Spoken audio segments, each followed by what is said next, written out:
Paul, as computers become more and more sophisticated and suck in more and more content that humans have created, the government's got a big decision to take about whether they protect the copyright of musicians, actors, artists.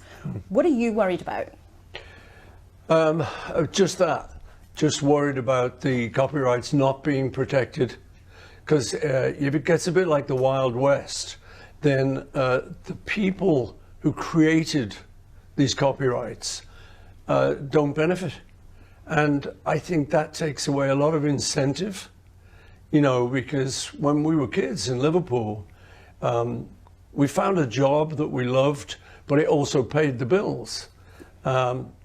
So it allowed us to be creative, more and more creative, go out in the world and bring joy to people. And so it allowed us to do that.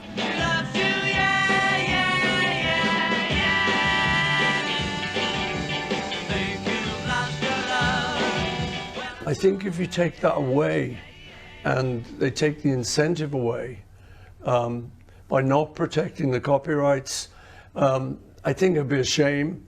And I think you'd see a loss of creativity, which is a great pity, you know, because that's what brings so much joy to the world.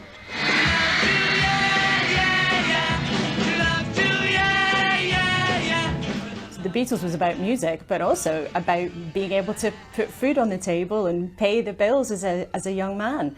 What do you think the risk is for the next generation of musicians coming through? So, for instance, you get young guys, girls, coming up and they write a beautiful song and they don't own it and they don't have anything to do with it, and anyone who wants can just rip it off. I mean, the truth is the money's going somewhere. You know, when it gets on the streaming platforms, somebody's getting it, and it should be the person who created it. It shouldn't just be some tech giant somewhere. Somebody's getting paid. So why shouldn't it be the guy who sat down and wrote yesterday? It should be something to do with him.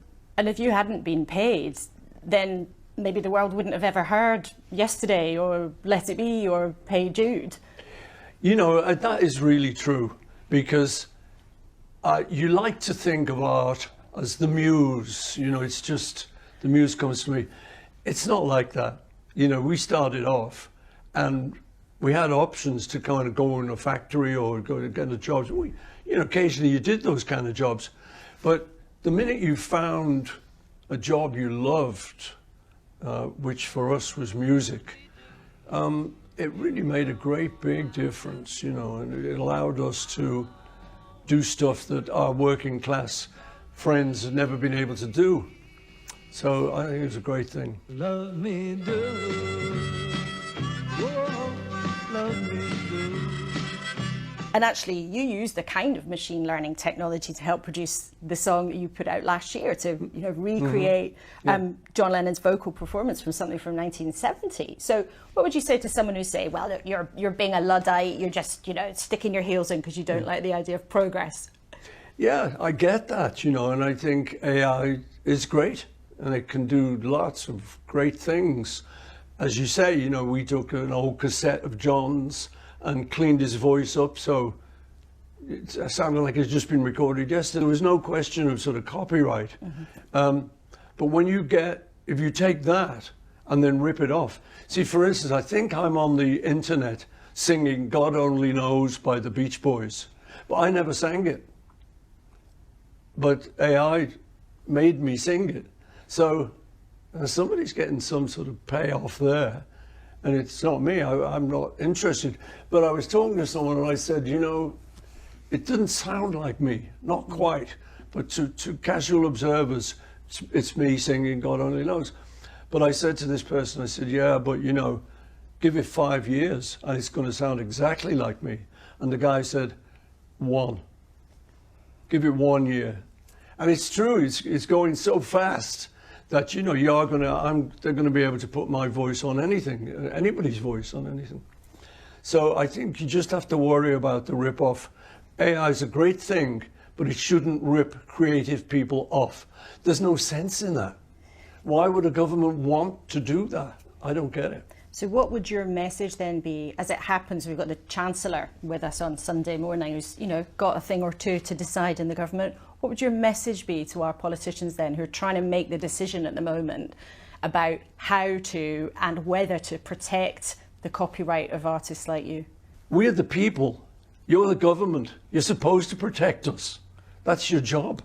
So, you know, if you're putting through a bill, make sure you protect the creative thinkers, the creative artists, or you're not going to have them.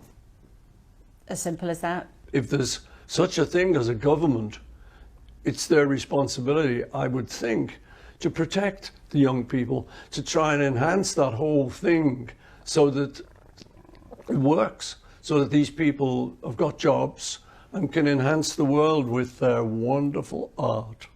So protect it. Well, you certainly enhanced the world in many ways for hundreds of millions of people, and it's been an absolute joy to talk to you for this weekend's programme. Thanks, Thank you, Laura. Paul. Thank you. I'm a fan of yours too.